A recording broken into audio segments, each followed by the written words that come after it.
আশিক,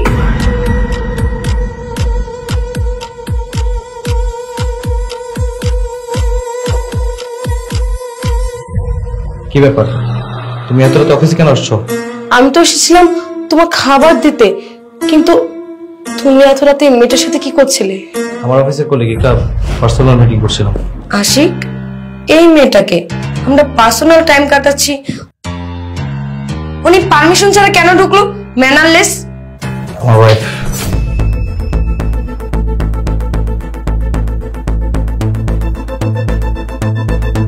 আশিক, তুমি এসব কি করছিলে? এই মেয়েটা তোমার সাথে এভাবে বসে বা কেন ছিল? তোমাকে এত কৈফিয়ত দিতে কেন যাবো আমি?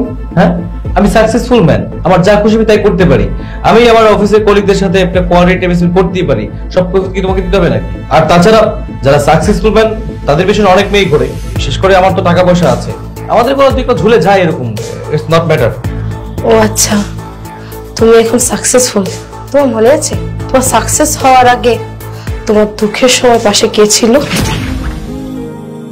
কি ব্যাপার, তুমি এভাবে শুয়ে আছো কেন? তুমি রুমে গিয়ে ঘুমাও।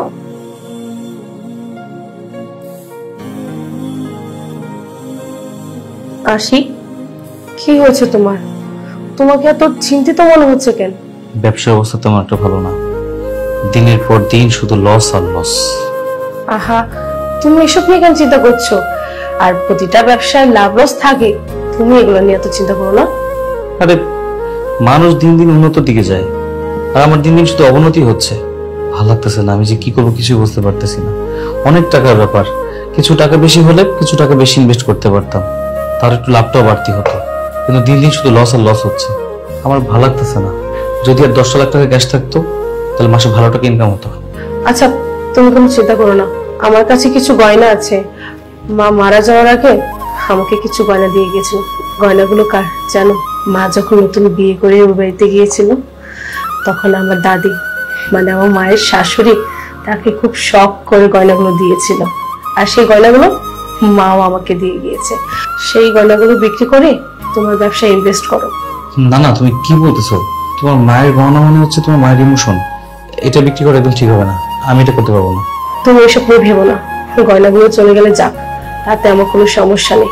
তুমি যখন এস্টাবলিশড হবা, সব থেকে বড় ব্যবসায়ী হবা, তখন না হয় আমাকে নতুন করে আবার গয়নাগুলো বানিয়ে দিও। আচ্ছা ঠিক আছে। তুমি জানো আমি তোমার মতো বউ পেয়ে ধন্য হয়ে গেলাম। খুব তাড়াতাড়ি ভুলে গেলে তাই না? সময়ের সাথে সাথে খুব তাড়াতাড়ি ভুলে গেলে তাই না? কিভাবে পারলি কাজটা করতে? তোমাকে তো কম ভালোবাসিনি, তোমার জন্য কি না করেছি। নিজের মায়ের স্মৃতিটুকু পর্যন্ত আমি তোমার জন্য বেঁচে দিয়েছি। তুমি সেই 0 থেকে 100 অব্দি পর্যন্ত আমি তোমার সাথে ছিলাম, আর সেই তুমি নাকি এখন এস্টাবলিশড হয়ে সাকসেস হওয়ার পর আমাকে ভুলে গেলে, আমার সাথে চিট করলে। তুমি এই কাজটা কিভাবে করতে পারলে? একটাবার আমার কথা ভাবতে পারলে না?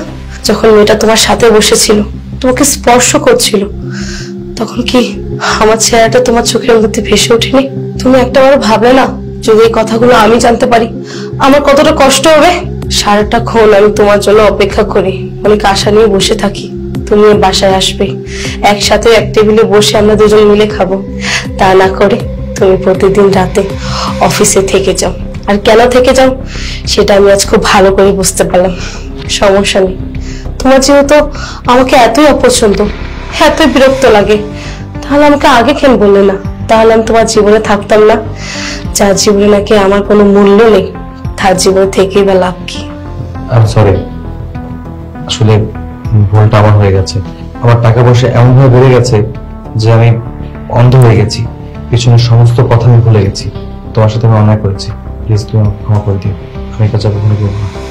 ঠিক আছে, যেহেতু নিজের ভুলটা বুঝতে পেরেছো, এখন আমার কিছু বলার নেই। খাবারটা রেখে গেলাম, আর যদি মন চায় তাহলে বাসায় এসো, আমি তোমার অপেক্ষায় থাকবো।